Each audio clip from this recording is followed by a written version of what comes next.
The dulcet tones of a Maserati SUV, no less. The Maserati Levante 2017 is the latest SUV from the Italian luxury car maker, and WSJ's Rumble Seat columnist Dan Neal took it for a spin. Hi, Dan. Great to see you. Well, how are you, Tanya? So, Dan, forgive my Italian sports car ignorance, but how long has Maserati been making SUVs, and is this not a sacrilege of some sort?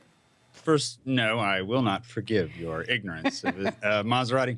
But they just started building SUVs, and pretty much the whole enterprise hangs on their doing just that. And they really could have been doing it 5 years ago, and everyone would have been much happier. But as it is, the grand reorganization of Fiat Chrysler Automobiles has finally brought about this reboot of Maserati, which they want to be a luxury sports, a very much a fashion brand. So they're coming to the party. They're finally coming to the party. All right, so let's talk about this car, because this is not a sleek little number, is it? No, this is a parade through Rome. This thing is big and heavy and imposing, and it cackles like it, knows a joke that you don't. And it's just it's a very audacious and, as I say, kind of a bravura performance as an SUV. I think people will like it, though, on those grounds. But your first impression of the Levante didn't quite blow you away, but you say it grew on you, right? So let's start with what you didn't like. Yeah, well, I think, what didn't I like? Well, first of all, the lawyer script on the nav system when you start the car, the lawyer script never goes away.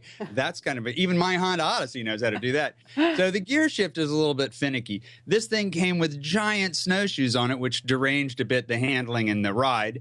So there were some things, some sort of aesthetic choices. The portholes on the side aren't real, and the thing looks like it's got orthodontic headgear and the grill, and it's got a lot of but on balance, it was a pretty fine piece of machinery. And you say there are plenty of things that the Levante does oh so right. Yes, well, it makes a statement, and that statement is, I've just come into my trust fund. Here's what I think. I was like, okay, who wants to do this? People were tired of these big German SUVs, and there is a fatigue factor with those, and it is very unexpected. And I have to say, they've priced this thing really well. I think that that will get people's attention. Well, when you say priced it really well, I mean, we're talking about a car that's almost $100,000, right? I mean, how does it stack up against that other SUV with a luxury sports car pedigree, the Porsche? Oh, well, here's the thing. The Germans are the incumbent, and I don't think that the Maserati can keep up with a Cayenne around a track. I simply don't. But in the showroom, it's a bloodbath. And so I think that if you're just going to drive this thing on the street and you're going to, it's not a track day SUV, if there is such a thing, this makes a pretty compelling argument. So if you had to pick one or the other, which one would you pick?